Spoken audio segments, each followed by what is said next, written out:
Welcome, everyone. We are thrilled to have you sitting at the table with us today for another deep dive. Yeah, I am genuinely really excited about this one. It's a bit different. It is different. Usually when you tune into this feed, we're taking a rather large magnifying glass to a massive historical event, or maybe we're trying to decode a really complex macroeconomic trend, or, figuring out the latest breakthrough in quantum physics. We look at facts, figures, and big, sweeping global narratives. But today, our mission is entirely different. Completely different from our usual fare. And frankly, it might be one of the most relatable and universally applicable topics we have ever covered. We are exploring the fascinating, sometimes hilarious, and highly delicate intersection of human psychology, social etiquette, and English grammar. Specifically, we are looking at the art of the indirect question. It is a brilliant topic to pull apart. Because when you strip away all the academic labels and the intimidating grammar terminology, what we're really talking about is the mechanics of human interaction. We are looking at how we use language to navigate the very complex, invisible social webs we live in.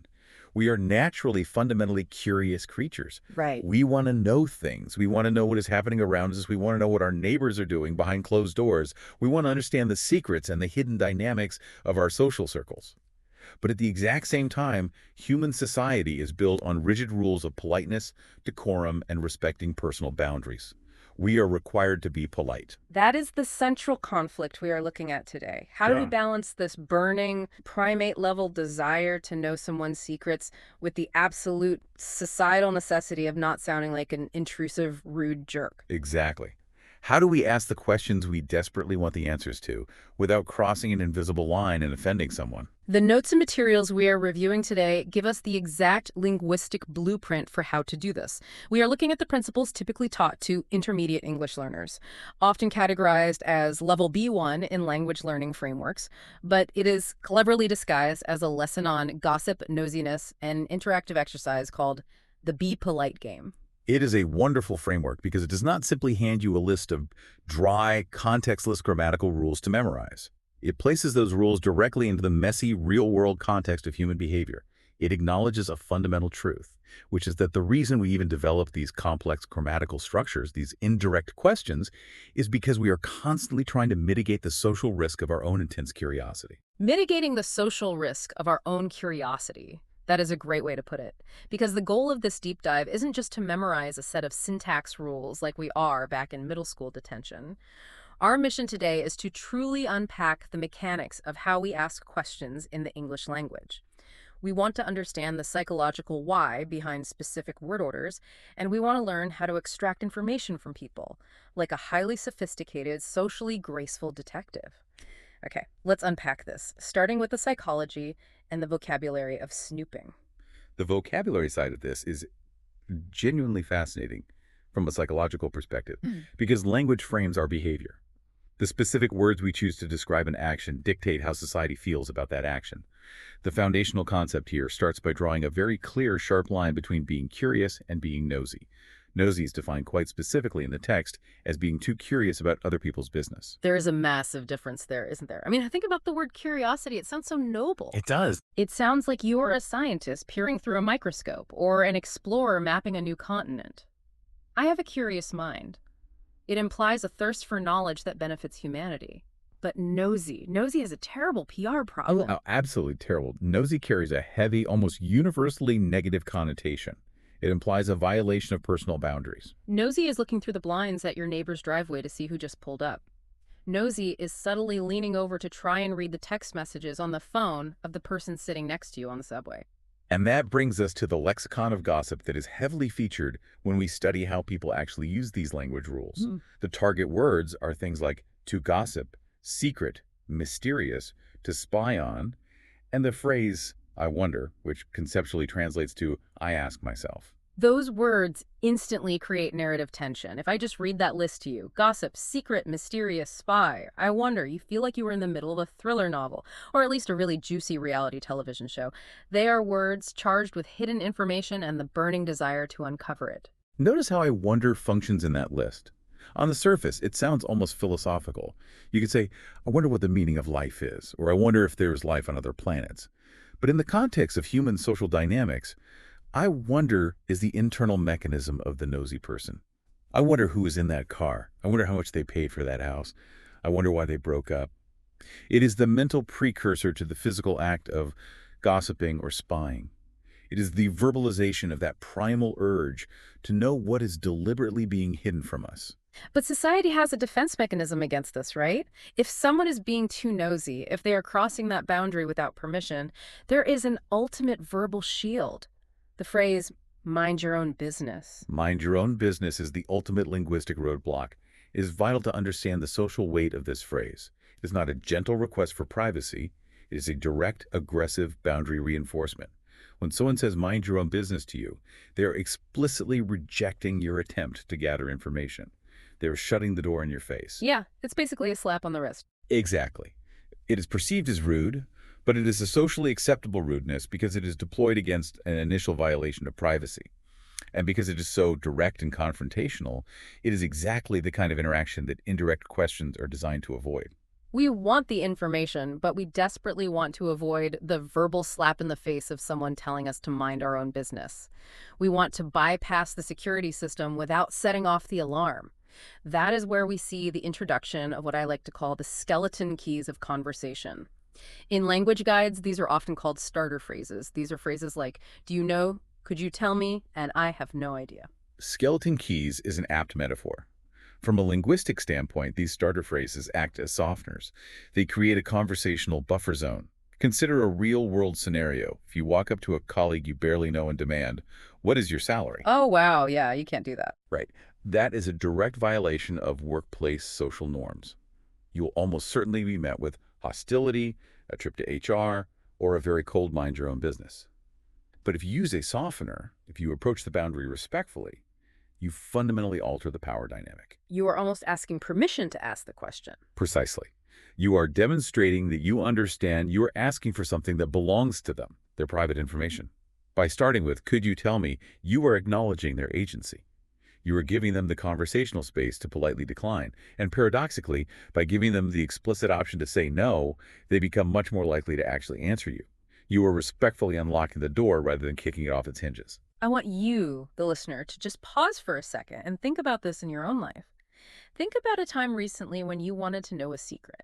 Maybe it was some brewing office gossip about layoffs. Maybe it was a highly delicate situation with a friend's marriage. Or maybe you just needed a massive favor from an acquaintance you didn't know very well. You had to tread so carefully. You didn't just blurt out the demand. You probably used one of these skeleton keys without even thinking about the grammar. You padded your inquiry in layers of conversational bubble wrap. That instinct, that deeply ingrained social survival skill, sets the perfect stage for the actual grammar rules that make this linguistic diplomacy possible. That social desire to be polite directly dictates the grammatical structure we are forced to use. We cannot just slap a starter phrase onto the front of a direct question and call it a day. The English language demands a structural shift to accommodate that politeness. Let's get into the mechanics of that shift. When we talk about WH questions, we mean the classic investigative tools: who, what, where, when, and why. And the concept here is something I find incredibly cool. It describes turning a question into a statement structure. I look at this like the movie Inception. You are hiding a normal, flat sentence inside a bigger interrogative sentence. It is a statement wrapped in a question, wrapped in a starter phrase. The Inception analogy works perfectly for syntax, though it can get complicated to visualize. Let's break down the mechanics by looking at the direct approach versus the indirect approach. In a direct question, English uses a very specific, aggressive structure. The verb comes before the subject. Take the simple example, where are you? Where are you? It is blunt. The verb sits right there in front of the subject you. It demands an immediate response. If you get a text from your boss that says, where are you? Your heart rate spikes. You know they want an answer right this second. The verb subject order is the hallmark of an interrogation. It creates linguistic pressure. But when we want to be polite, when we use our indirect approach, we have to perform a mechanical flip. We introduce our skeleton key, our starter phrase, and then we must flip the word order of the main clause back to a standard statement structure, subject before verb. So where are you becomes, do you know where you are? Wait, let me look at that. We have the starter phrase, do you know? Then we have the WH word, where. And then we don't say, where are you? We say, where you are, subject you, verb are. We took the aggressive pointing finger of the question and we smoothed it out into a calm, flat statement. And this mechanical shift is absolute in English. To illustrate how strictly this rule must be applied, we can look at what is arguably the most common daily interaction, which is asking for the time. Oh, the what time is it phenomenon? Every single person listening to this has asked or been asked this question thousands of times. The direct version is simple. What time is it? Again, verb before subject is before it. But there is a massive trap here for anyone trying to soften this question. You must never say, "Could you tell me what time is it?" That is a grammatical failure. The correct, indirect form must be, "Could you tell me what time it is?" Subject it, then verb is. Why is the urge to say, could you tell me what time is it so incredibly strong? I hear people make that mistake all the time. Native speakers do it when they speak quickly, and learners struggle with it constantly. It seems like such a tiny little flip.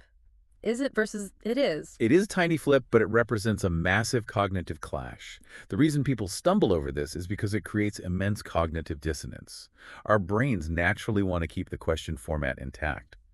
The concept of asking a question is so strongly linked in our neural pathways to that verb-subject structure that when we start a sentence with, "Could you tell me?" our brain still wants to finish the thought with the familiar question rhythm of, "What time is it?" So we are essentially fighting our own linguistic instincts. We have to consciously tell our brains, no, stop. We already asked the question part with the phrase, could you tell me? The rest of the sentence has to chill out and just be a regular statement. You only get to ask the question once per sentence. The starter phrase does the heavy lifting of interrogating. Because the starter phrase, "Could you tell me?" has already signaled to the listener that a question is being asked, the secondary clause, the "what time it is" part, is forced to relax into a declarative structure. If we connect this to the bigger picture, mastering this specific subject-verb flip is perhaps the single most effective way to elevate how your fluency and politeness are perceived. When someone seamlessly makes that flip in real-time conversation, it signals a high level of syntactic control and deep social awareness. It is the secret handshake of polite English. You do it right, and doors open for you. But there is a massive trap waiting for anyone trying to master this. It is time to look at disarming the do, does, and did trap. I've seen this labeled as the single biggest mistake people make when trying to use these polite structures. Listener, if you are taking mental notes, double underline this part. It is a profound pitfall because it requires a level of grammatical destruction and reconstruction that is highly counterintuitive. We are talking about the helper verbs, do, does, and did. In direct questions, the English language relies heavily on these helper verbs to make the question function. But in indirect questions, these helpers become toxic. They must be eliminated entirely. Let's start with the does dilemma. I'll give you a scenario. Let's say we are at a neighborhood block party and there is a mysterious new guy who just moved in. The direct question burning in my mind is, where does he live? We have our WH word where, our helper verb does, our subject he, and our main verb live. Where does he live? Now, you want to bring this up casually to another neighbor.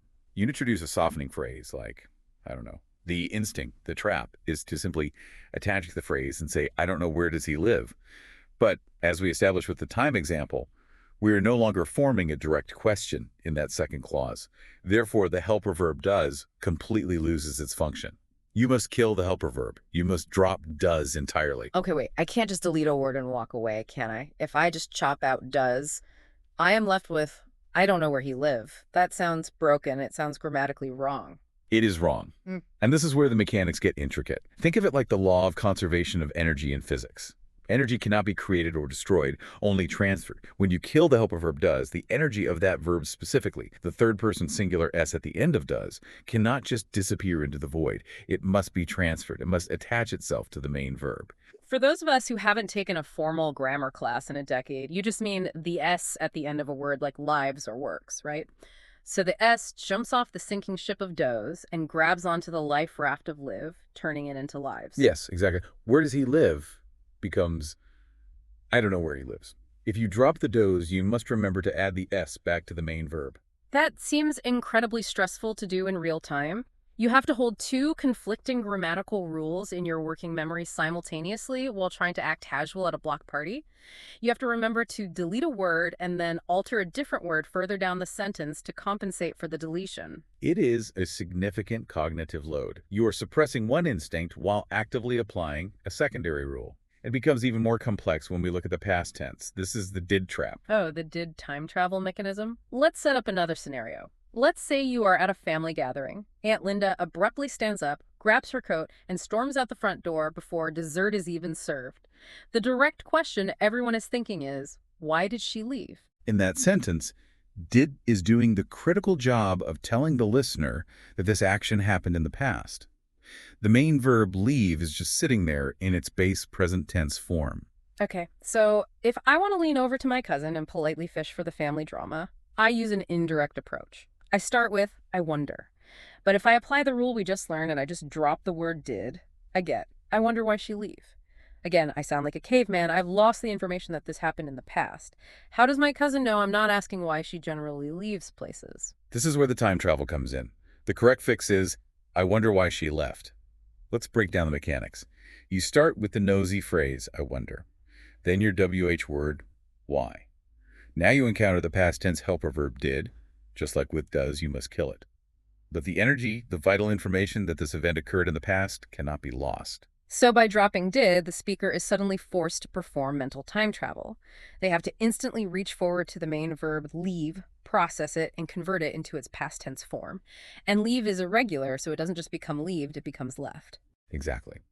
To get from why did she leave to I wonder why she left, the speaker must execute a 5-step algorithm in milliseconds.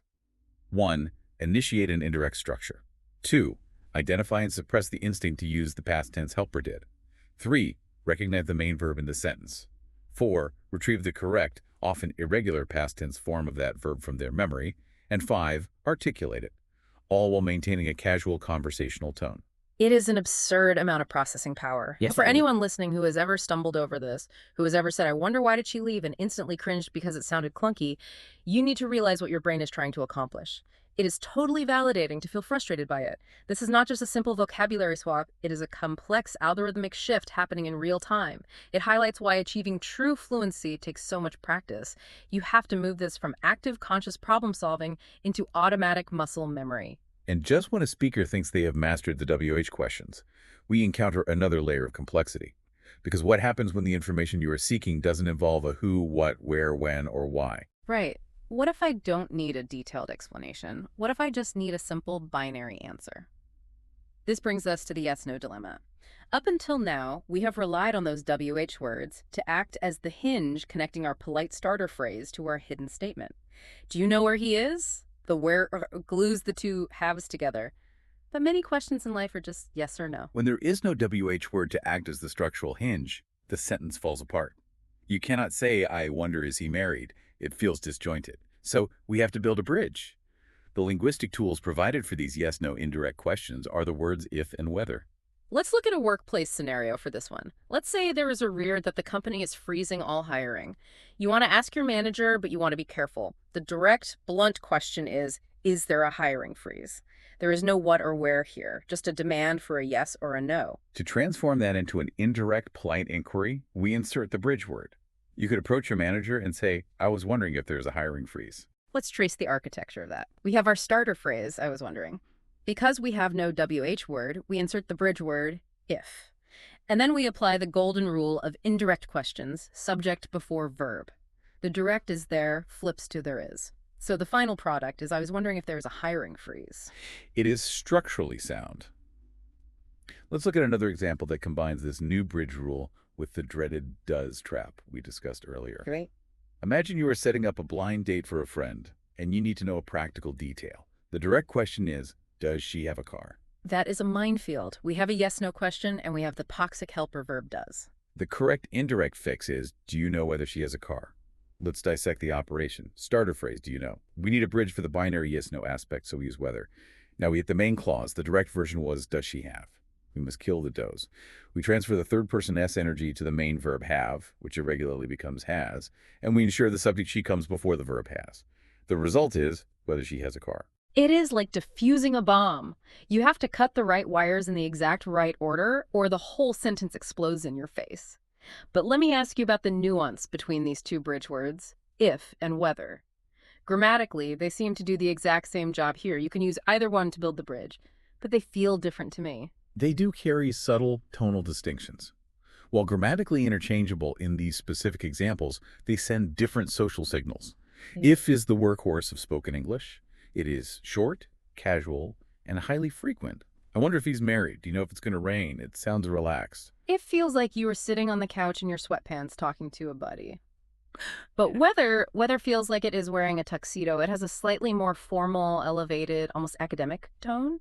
Do you know whether she has a car? It sounds like a lawyer asking a question in a deposition or a formal business inquiry. That is a very accurate read on the register of those words. Whether often implies a more deliberate, weighed consideration of alternatives, whether this or that. Even when the awareness or not is unspoken, whether brings a weight of formality and precision. So while you can use either to solve the yes-no dilemma grammatically, the socially fluent speaker will choose if for casual neighborhood gossip and whether for more formal, professional, or delicate inquiries. It is all about reading the room. And speaking of reading the room, or rather, reading the entire neighborhood, we need to look at a case study. To really cement how all these abstract rules function in the wild, let's analyze a short narrative. I call this the nosy neighbors. This narrative acts as a brilliant pedagogical tool. It takes the mechanical rules we've been laboring over and grounds them in a highly relatable, slightly comedic human scenario. It allows us to analyze the grammatical choices people make in real time under the pressure of their own intense curiosity. I'm going to set the scene for you, listener. Picture a quiet suburban street. We have two characters inside a house, Lucas and Anna. The narrative starts with a highly suspicious image. Lucas is standing at the living room window, looking out through a pair of binoculars. Right away, the behavior has crossed the line from passive observation to active intrusion.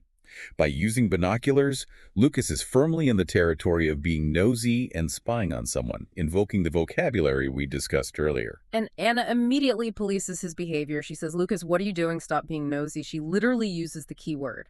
She is acting as the voice of societal decorum, enforcing the boundary and telling him to mind his own business. But the urge to gather hidden information is too strong. Lucas ignores her scolding and whispers, "Look at the new neighbor, I wonder who he is." Let's analyze that specific utterance. I wonder who he is. He executes it perfectly. He starts with the internal gossip mechanism, I wonder. He uses the WH word, who, and then he perfectly executes the subject-verb order, he is. He doesn't say, I wonder who is he, which is what a lot of people might accidentally blurt out when they're excited. He says who he is. Even in his heightened, nosy state, Lucas maintains tight grammatical control. The subject he precedes the verb is. But the psychological shift that happens next is even more revealing. Anna, who just seconds ago was acting as the moral compass and telling Lucas to stop being nosy, looks out the window herself. She spots a sports car parked in the driveway, and her entire demeanor flips. The allure of the gossip is too strong. The sports car is the catalyst. Anna looks and says, wow, a sports car. Do you know what he does for a living? This is masterful hypocrisy. She is absolutely fishing for gossip, but look at how she structures it. It is a fascinating psychological maneuver. She doesn't aggressively demand of Lucas what is his job. That would be too direct, and it would expose her sudden hypocrisy after she just scolded him. Instead, she reaches for a skeleton key. She uses the starter phrase, do know, and then constructs the indirect clause, what he does for a living. She is wrapping her intense, sudden curiosity in a layer of polite, almost detached inquiry. And Lucas responds with another perfectly constructed, highly complex sentence. He says, I have no idea where he works, but I want to know if he is rich. There's a tremendous amount of grammatical processing happening in Lucas's reply. First, he uses a negative starter phrase to soften his lack of knowledge, I have no idea. He follows it with the WH word, where. And then he successfully navigates the does trap. He suppresses the urge to say where does he work, he drops the does, transfers the third person S, and produces where he works. Subject he, verb works. And then he immediately pivots to a yes-no dilemma. But I want to know if he is rich. He wants binary information. Yes or no, does this guy have money? So he reaches for the casual bridge word if and flawlessly orders the subject and verb. He is rich. What's fascinating here is how the grammatical structure actually builds the narrative tension in the scene. Lucas and Anna are not exchanging cold, hard facts. They do not possess any facts about the neighbor. They are building an entire web of speculation from behind a curtain. The indirect questions, the I wonder, do you know, I want to know, if these structures are the very fabric of their speculation. They highlight the massive gap between what they can visually observe and what they desperately want to know. But then the climax of the story hits. The narrative says the neighbor looks at the window. Oh, the absolute terror of being caught snooping. It is a universal nightmare. The social contract has been explicitly breached, and the subjects are now painfully aware they are being observed. Yeah. The power dynamic instantly shifts. Anna panics. She physically hides. She says, "Oh no, I think he knows that we are watching him." And Lucas, defeated, slowly closes the curtains. But even in defeat, as he is retreating from the window, he delivers one final, perfect, indirect question. He says, "I wonder why he looks so angry." It is a fitting conclusion to the exercise. He starts with I wonder, uses the WH word why, drops the helper verb, that would normally sit in why does he look, transfers the S to make looks, and places the subject first. He looks so angry. It is a masterclass in grammar disguised as a trivial neighborhood scandal. It perfectly illustrates how we use these rules in moments of high social tension. And that story leads us perfectly into the final part of our deep dive today, which is an interactive application. It is called the Be Polite game. This is a practical exercise designed to solidify the abstract rules we have unpacked. The concept is straightforward. We will present a direct, often slightly rude or blunt question. The task is to transform it, to make it polite and indirect, using starter phrases like, could you tell me, or do you know? This is where you, the listener, get to play along. I'm going to read the rude question. I want you to mentally try to form the polite, indirect version before we reveal the correct answer. We'll take it slow. Are you ready? Let's start with round one, the basic flip. Imagine someone walking into a crowded restaurant, marching aggressively up to the host stand and barking, "Where is the bathroom?" It's direct, it's blunt, it's verb subject, is the bathroom. How do we soften this? The required transformation here is the fundamental subject-verb flip. We need to introduce a starter phrase, and we need to forcibly move the verb to the end of the clause. Okay, listener, think about it. Could you tell me what comes next? Where does the verb is go? The polite version is, could you tell me where the bathroom is? Did you get that right? The verb is moves all the way to the very end of the sentence. Could you tell me where the bathroom is? It immediately softens the blunt demand into a polite, socially acceptable request. It smooths out the interaction entirely. Now, for round two. This round tests your ability to navigate the biggest pitfall we discussed. We can call this the does eradication. We are back to gossiping about our neighbors. Someone asks a blunt question about someone's personal life. Where does Anna live? What, listener, think about the steps. You have a WH word, where, but you also have the toxic helper verb does. What must you do? I'll give you a second. If I try to just add a phrase, I get, do you know where does Anna live? No, that's wrong. If I just delete the word, I get, do you know where Anna live? Still wrong. Help us out here. You must eliminate the helper verb does, but you must preserve its grammatical energy. You do this by transferring the third person singular S to the main verb, which in this case is live. So the final, polite, grammatically flawless version is, do you know where Anna lives? Goodbye does, hello S on the main verb, do you know where Anna lives? It requires discipline, but it sounds incredibly natural when executed correctly. Round three introduces a new challenge, the past tense. Let's say there is a serious dispute in the office kitchen. Someone is investigating a crime. A very serious crime. They ask, did Lucas eat my pizza? Okay, listener, analyze this one carefully. This is a yes-no question, so we have no WH word to anchor us. And we have the past tense helper verb did. This requires a bridge word and mental time travel. Go, I need a bridge. I'll use if. I need to kill did. And I need to change eat to the past tense. You must insert if or whether, kill the did, and convert the main verb eat into its irregular past tense form, which is ate. So the polite way to accuse your coworker of stealing your lunch is, I wonder if Lucas ate my pizza. You use the if bridge, drop did, and turn eat into ate. And just for the record, the scenario notes that the answer is yes, Lucas absolutely ate the pizza. Naturally. The final round, round four, is often labeled as the trap. And it is a trap because it preys upon our strongest, most ingrained linguistic instincts. Imagine you are at a party and you point across the room at a mysterious stranger. You ask a very direct question. Who is that man? Listener, be very careful here. It looks incredibly simple. Who is that man? What is the indirect version? Try to formulate it. The instinct here is overwhelmingly strong to simply attach a starter phrase and leave the rest of the sentence exactly as it is. The brain desperately wants to say, I don't know who is that man. It feels natural to the ear because the phrase who is such a common pairing in English. I don't know who is that man. I guarantee half the people listening just thought that was the right answer. It sounds fine. Why is it wrong? Because it violates the core rule. You cannot maintain the verb subject question structure inside the indirect clause. The verb precedes the subject phrase, that man. You must execute the flip. So I have to take the verb is and forcibly relocate it. I have to drag it all the way to the end of the sentence after the entire subject phrase, that man. The correct answer is, I don't know who that man is. I don't know who that man is. It requires strict discipline to move that is to the end, fighting your natural conversational rhythm. It almost feels like you're leaving the sentence hanging for a millisecond before you drop the verb. And that discipline is the core of what this entire linguistic framework is trying to teach. The Be Polite game is not merely a grammar exercise, it is an exercise in impulse control.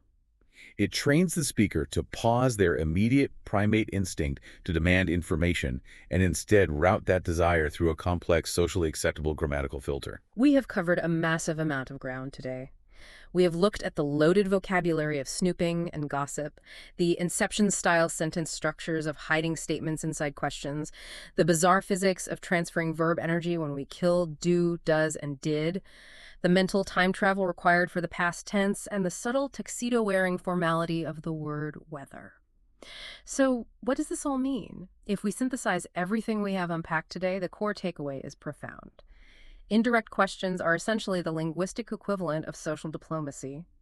They require complex, high-level grammatical shifts. We are physically moving verbs across sentences. We are deleting helper verbs and doing mental time travel to change tenses. We are building bridges with words like if, and we are doing all of this on the fly in the middle of a fast-paced conversation. It is a remarkable cognitive achievement when you truly break down the mechanics of what the brain is doing in real time. But the reward for performing these linguistic gymnastics is immense. The reward is the ability to navigate delicate social situations gracefully. It allows us to gather the information we crave, the gossip we desire, the facts we need, without triggering the defensive alarms of the people around us. There's the true power of politeness. Mastering these grammatical rules transforms blunt, aggressive demands into respectful inquiries. It bridges the massive gap between our natural human nosiness and the required sophisticated social etiquette that keeps society functioning smoothly. Without these structures, every request for information would be a confrontation. With them, we can interact, inquire, and investigate with grace. It's the difference between breaking a window to look inside someone's house and politely knocking on the front door to ask for a tour. Both get you inside, but only one keeps you out of jail. Which leaves us with a fascinating final thought. I want to thank you, the listener, for joining us on this deep dive into the hidden mechanics of the language we use every day. It has been a genuinely eye-opening journey to see the psychological scaffolding holding up our sentences. But before we go, I want to leave you with a final, lingering question to mull over on your own today. We've spent all this time seeing how indirect questions help us gather information politely. We use starter phrases and structural shifts to soften the blow of our curiosity. But consider this: does wrapping our curiosity in layers of polite grammar actually make us less intrusive people? Or does mastering these rules just make us better, more sophisticated, and more effective spies in our daily lives? Are we truly being respectful of boundaries, or have we just perfected the art of the socially acceptable interrogation? Think about that the next time you find yourself whispering, "I wonder what they are doing." We warmly invite you to join us next time for our next deep dive, where we will continue to unpack the fascinating systems that shape our world. Until then, stay curious, but, try not to be too nosy.